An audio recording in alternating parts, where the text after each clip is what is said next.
Tiger, Tiger by Lawrence St. John. Most days, Caleb was still a football field's length from Shadow Alley when he had to pause, take a shuddering breath and shove his hands deep into his pockets. It was the only way he could keep them from shaking. Today, though, he'd promised himself it would be different. He'd be different. His birthday would change things. "You're 11 now, Caleb, and you'll need to grow up and stop being a crybaby," he told himself. "Pa's gone and you're the man of the house." It was late afternoon, but the sun baked down on his thin brown shoulders. The sky and the landscape were the colour of old clothes. The rain fell less often with each passing year. Eventually, it would stop altogether, and then the world really would end, just as they'd claimed it would all those years ago when the oil ran out. Passing the scarred outline of concrete and mangled metal that had once been the zoo, Caleb tried to bolster his courage by imagining the strength of will it must have taken for lions, bears and tigers to spend a lifetime imprisoned in tiny cages, like murderers or thieves, far from the jungles or African savanna of their birth. Caleb had never seen such a wild animal except in books. Outside of a few reserves and zoos, most were extinct. Caleb couldn't understand what sort of people his parents' generation and that of his grandparents and great-grandparents must have been, to stand by and allow creatures as heart-stoppingly beautiful as a snow leopard, a tiger, a golden eagle, a dolphin, or an oryx gazelle to be wiped from the face of the earth by hunters and quack medicine men. But they had.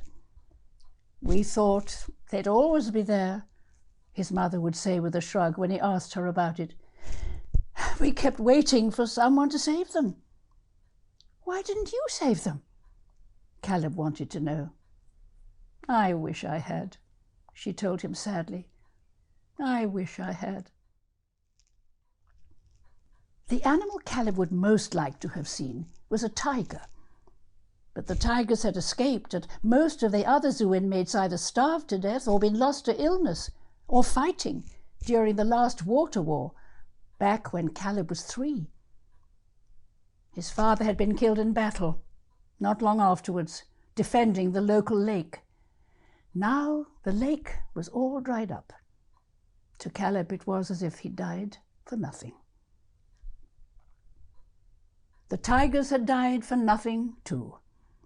They'd fled into the mountains, where they'd been cornered and killed by people like Levi. Levi couldn't have been more than 10 at the time, but he claimed to have shot a pouncing tiger as his dad finished off the other one. The skins were said to be magnificently displayed in their mansion. At the thought of Levi, Caleb swallowed hard and shoved his hands deep into his pockets. Didn't work. The closer he got to Shadow Alley, the more he trembled. He was tempted to run home with some excuse about how the flower seller at the market was ill, but his mother, who knew nothing of the horrors of the underpass, would only send him back the following day, and he'd have to run the gauntlet again. In Shadow Alley, it was cool, airless, and dark. Caleb smelled Levi's cologne before he saw him. Every hair on his body stood on end. He put his head down and walked quickly and purposefully towards the silvery shaft of daylight at the far end. "I'm 11 now," he reminded himself. "Nobody can touch me." "Why the hurry, Caleb?" asked Jeb, stepping out in front of him. At 17, the Sandler boy was all muscle and no sense. It was like being confronted by a boulder. "Yay, Caleb, why the rush?" demanded Zach, Jeb's smarter, slimmer twin. "Leave me alone," Caleb pleaded. Levi strolled from the shadows. He was a year older than the brothers and as handsome as a Greek god. It was only on closer inspection that you could see that his eyes were flat and hard, and his mouth sulky and spoiled. "I wish we could," he told Caleb, "but you see, Jeb here's bored, and that can be dangerous. Zack and I like to keep him entertained, and we think you can help us. Plus, it'll be lots of fun for you, so how about it? Why don't we play Where Shall We Go Today? Oh, no!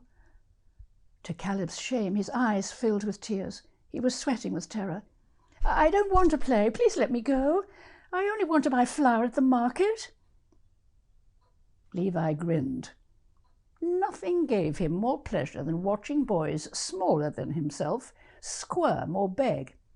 Of course you can go to the market, Caleb, he said, but not today. Today we're going on a little journey, a magical mystery tour. We think you need a little excitement in your life, Caleb. We think you need to grow up and be a man. 40 days and 40 nights. That's what they told him as they drove away and left him to his fate. And the only thing Caleb was proud of was that he'd somehow managed to keep from crying until the sound of their engine faded, and he was alone in the vast, mauve emptiness of the mountains. Then he didn't just cry, he sobbed, because in the end they'd taken everything from him, and this time they might just have cost him his life. They'd started 6 months earlier by stealing his school fees and books from him on the very first day of term. His mother, who with Caleb's assistance scraped a meagre living running a bakery from their kitchen, has saved for years to raise the funds for her son to attend the local school. He hadn't the heart to tell her that he'd been robbed of all of it. Consequently, he set off every weekday morning as if he was going to class, and spent the day hiding in an old barn, hot and hungry. To keep his mind occupied, he'd invent lessons he could tell his mother about in the evening. It wasn't that Caleb had been singled out for bullying. Shadow Alley divided the old and new sections of the town. For the past 2 years, Levi and his friends had controlled the underpass like highwaymen, taking what they pleased and beating up anyone who resisted, regardless of age or status. Their favourite game was, Where Shall We Go Today? Twice before, Caleb had fallen victim to it.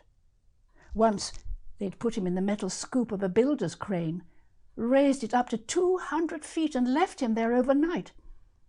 Another time they'd blindfolded him, shoved him into a sack and dumped him on the rubbish tip in the next town. It had taken Caleb nearly 2 days to get home, stinking and covered in flies. His mother had been out of her mind with worry. Please don't do this, he begged, when it became clear they were serious about subjecting him to what Levi called a test of manhood, by leaving him in one of the bleakest, most inhospitable mountain ranges in the Middle East, with nothing more than a box of matches and a single bottle of water. My mom needs me to help her in the bakery. She's old and her health's not good. If she thinks I'm missing or dead, the shock could kill her. Well, no, we wouldn't want your mother on our conscience, scoffed Levi as he bit into a lamb chop. When Levi's electric-powered Land Rover had climbed as high as it could go on the crumbling mountain road, he'd parked on a flattish section of gravel, and Jeb and Zack had cooked up a meaty feast on a makeshift barbecue. Caleb had never eaten anything that came from an animal, but the cooking smells were a tortuous reminder of how hungry he was. His captors ate without offering him any food, however, leaving him tied up and shivering as the sun set and a mountain chill descended. Blood dribbled down Levi's chin, and he licked it up greedily. Don't worry, Caleb, he said. I'll tell your mum you're going to be working for my father for the next 40 days. She won't even miss you. It took Caleb all the courage he possessed to say, She'll want to know where my wages are. When I come home, I mean. Levi gave an impatient growl and drop-kicked the lamb chop bone off the edge of the mountain. You're not going home, you idiot, he muttered under his breath. Zack said, Maybe 40 days is too long, Levi. He's a runt of a kid. He could starve or be eaten by one of the feral creatures out here. Jeb threw his head back and laughed. Levi rolled his eyes. And your point is? How much are you going to pay me? Caleb asked again. He wanted to keep them talking in the hope that they'd change their minds about abandoning him to almost certain death. Zack grinned. Yeah, Levi, if he survives the 40 days without his mommy, how much are you going to pay him? Levi mentioned a sum so large that Caleb gasped. It was more than his mother's bakery earned in a whole year. Levi jingled his car keys as Jeb stamped out of the fire. There's a condition, he told Caleb with an evil smile. You have to be alive to collect the money. If you're dead, it doesn't count. He climbed into the Land Rover, still laughing. An hour after they'd driven away and left him in the eerie dark of the mountains, freed from his bonds but with nothing but a box of matches and a bottle of water to sustain him, the cruel jeers of the three still echoed in Caleb's ears. He had no hope of being rescued. Apart from the occasional hunter, nobody ever came to these mountains. Few people were wealthy enough to afford an electric four-wheel drive vehicle capable of making the climb. And there'd be no other reason to visit such a barren, hostile place. Unless his captors had an uncharacteristic attack of conscience, he was on his own. Caleb sniffed, dried his eyes on his sleeve, and looked up at the rocky outcrop above him. In amongst the crags and scrub were several caves. For as long as he could remember, there'd been rumours among the townspeople that feral and mutant predators, some from the old zoo, stalked the mountains. He would have liked to use a cave to shelter from the night wind, but dared not risk it. Instead, he stoked up the remnants of his tormentor's fire and lay down beside it. In spite of the extreme cold and his very real fear that he could die of hypothermia or be attacked by wild beasts before morning, he was asleep and dreaming almost instantly. In the dream, he was an observer in a post-apocalyptic landscape of unrelenting bleakness. Apart from a hot breeze sifting through the dust, nothing stirred. Out of nowhere, a boy of about 13 appeared. He walked away down the main street, his back to Caleb. He was small for his age, but very strong, and clad only in a loincloth and dusty sandals. A sleeve of arrows was slung across his shoulders. Some invisible enemy began to throw stones at him. Without looking round, he deflected them with the palm of his hand. The stones were followed by arrows, but the boy never used his own to fight back. He simply continued his calm, purposeful walk. Even when gunfire shattered the silence, the boy never broke his stride. He deflected bullets and, later, missiles as effortlessly as a character in a video game. They glanced off the palm of his hand. Eventually, the biggest bomb on Earth was sent to destroy him. The boy dispatched it as if it were nothing. He'd now reached the end of the street. All was still and quiet. As Caleb watched, the boy sat down on the steps of a ruined building. Over the roofs behind him came a tiger. Against the beige of the surroundings, its burnished, burnt orange and jet black striped coat seemed to blaze like a naked flame. Caleb tried to yell a warning. The boy had survived every weapon that the world could throw at him, but he was no match for the tiger stealing up behind him. The tiger jumped onto the step. The boy reached out and put his arm around the beast and cuddled it. And Caleb realized, with awe, that the tiger was the boy's friend. It was then that Caleb had a premonition. He saw that in the future, tigers would once again roam the earth, and he would walk among them, unafraid. So real was the dream that when Caleb woke to find a tiger looking down on him, he just smiled and murmured, "Oh, you're as magnificent as I always imagined you'd be." The tiger snarled and snapped at Caleb's jugular vein in a way that caused his heart to stop beating for at least a minute before it started up again, irregularly. He had time for a single thought. So Levi and his dad lied about killing the tigers. Before the tiger grabbed him by the belt and began hauling him up the mountain. Bumping along the gravel in the rosy glow of dawn, Caleb felt peculiarly unafraid. The dream had left him peaceful. If the tiger was planning to eat him, there was not a lot he could do about it. The cave had a leathery, mossy smell to it. Once inside, the tiger did not eat Caleb right away, but lay down and contemplated him with a slightly puzzled air. Caleb, for his part, lay unmoving, drinking in the beauty of the animal, its strength, its grace, its huge paws, green eyes, and dramatic colouring. He did not pray to be spared by it. Rather, he prayed that he would live as long as possible so that he could savour every second he spent in its presence.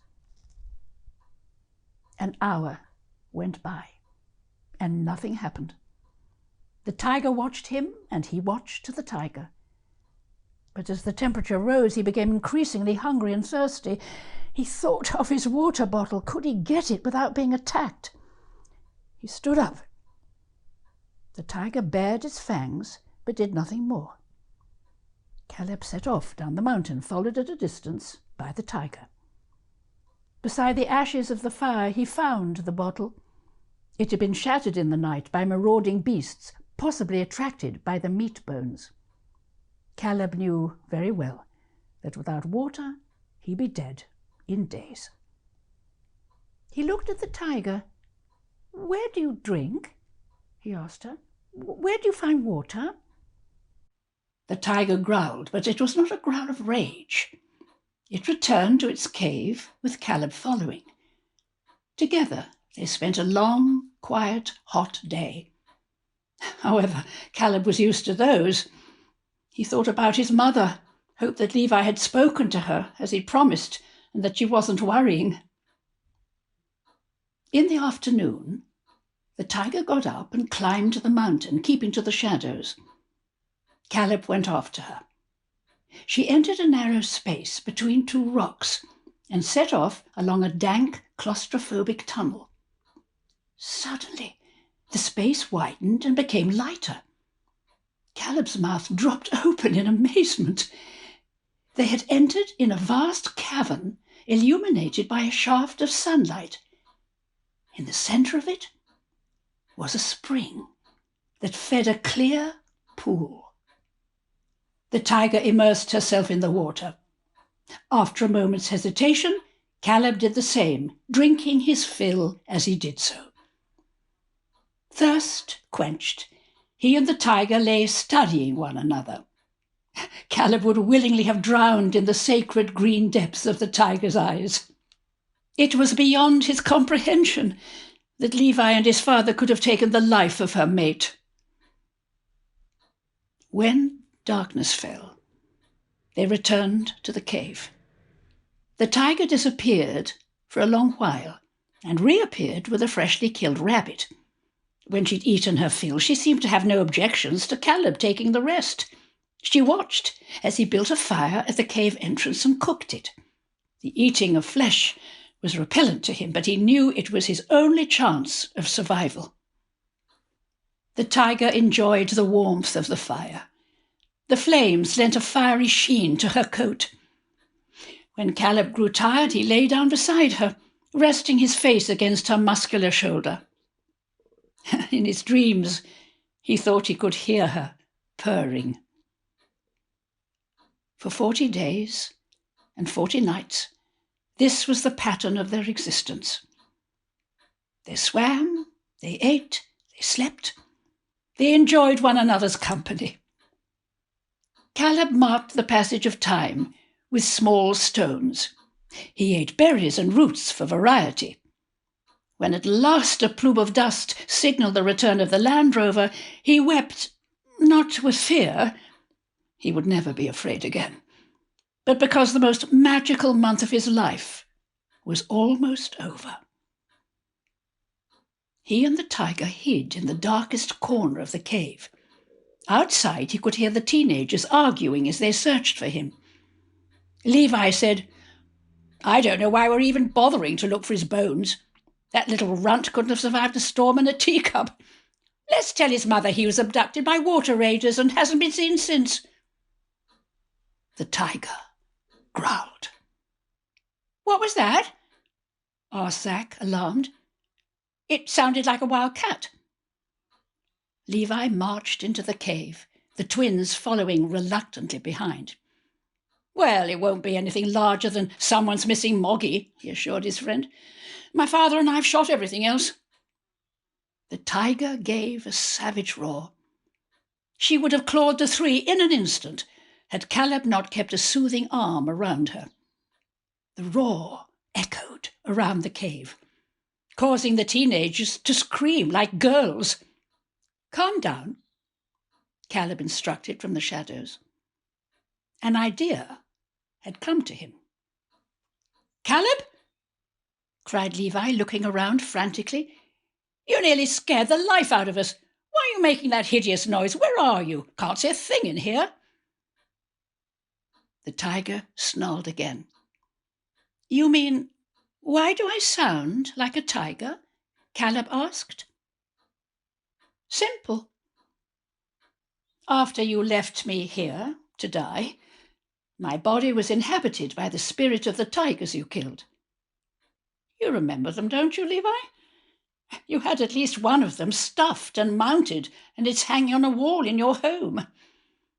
I hate to be the bearer of bad news, Levi, but the spirit of that tiger wants revenge." Jeb cried. "Didn't I tell you that them stuffed tigers always looked at me funny?" Levi went white. "You're lying, Caleb," he accused. "I don't know how you're still alive, you little weasel, but when I get my hands on you, you'll be sorry." Caleb lit a match. He'd positioned himself so that his head was concealed by the tigers. When the yellow light flared, Levi and the twins saw a tiger's head on a boy's body. There were more screams. The match went out. "It was my dad, not me," cried Levi. "He shot one of the tigers and wounded the other one, and I guess he probably died from his injuries. We bought an extra tiger skin on the internet. Oh, I'm sorry, Tiger Spirit. I'm so sorry. Please, don't hurt me. Caleb, ask it to eat Jeb instead. He's more meat on his bones." "What does it have to do with Jeb?" Zack said angrily. "He didn't shoot any tigers." "Yeah, I don't want to be no dinner for no tiger," protested Jeb. The tiger pulled from Caleb's grasp and let out another blood-curdling roar. Levi burst into tears. "Oh, make it stop," he pleaded with Caleb. "What does it want? What do you want?" "We only want what's fair," replied Caleb. "The tiger spirit wants to be left in peace on this mountain with no one disturbing her ever. As for me, I want the money you promised my mother." It's in the Land Rover," interrupted Zack. "Levi tried to get out of bringing it on the grounds that you were likely to be dead, but I told him a promise was a promise. I said that if you survived 40 days in this hellhole, you'd have earned it." "Oh, take the money," Levi sobbed. "It's all yours." "That's not all," said Caleb. "I also want my school fees and books, and I want you and your 2 thugs to agree never to hurt or bother anyone passing through Shadow Alley ever again." "Oh, fine," sniffed Levi. "Agreed," said Zack. "Uh-huh," grunted Jeb. Under cover of darkness, Caleb hugged the tiger, pressing his face to her silken fur. Tears ran down his face, and it seemed to him that she was crying too. One day, tigers would roam the earth again, and he'd walk among them, unafraid. But until then, they were on their own. He stepped from the shadows, and the teenagers gasped. In the 40 days he'd spent with the tiger, Caleb had changed from a boy to a man, and filled out with muscle. But that was not what shocked them. What surprised them the most was that he had an aura of invincibility about him. Strength and calmness emanated from him. "Let's go," he told them in a tone that brooked no argument. "My mum will be expecting me." Levi stumbled wordlessly after him, like a man who's found himself in one of his own nightmares. Zack and Jeb plied Caleb with questions. How'd he survived? What had he eaten? Why did he look so fit and well and confident? What was his secret? Caleb said nothing. He just climbed into the Land Rover and counted his wages. He couldn't wait to see his mother's face light up when he walked in the door with money that would transform their lives for the first time since his father died. He couldn't wait to go to school again. But although he was looking forward to a fresh, bright start and a big plate of his mum's vegetarian food, nothing could erase the agony he felt at being parted from the best friend he'd ever had. His heart felt as if it were being ripped from his chest. He knew, even then, that he would have laid down his own life for her. Absorbed in his own thoughts, he barely noticed the engines start up, and it was not until they were bounding down the rough road that he realized Levi wasn't with them. "It's time he had a taste of his own medicine," Zack was saying. 40 days and 40 nights. Let's see if he makes it." Caleb sat up. No, he cried. "He'll never survive. Don't leave him out here." "You're kidding, aren't you?" said Zack. "If you can do it, so can he. That was our challenge to him. Oh, don't worry, we won't really abandon him for 40 days, even if he deserves it for offering Jeb to the tiger spirit for dinner. We'll come back and get him in the morning. By then, he'll have learned his lesson." Before they rounded the first bend, Caleb looked back. Silhouetted on the boulder behind Levi was the tiger. It could have been a trick of the light, but it seemed to Caleb that the tiger was eyeing the visitor with more than a modicum of interest.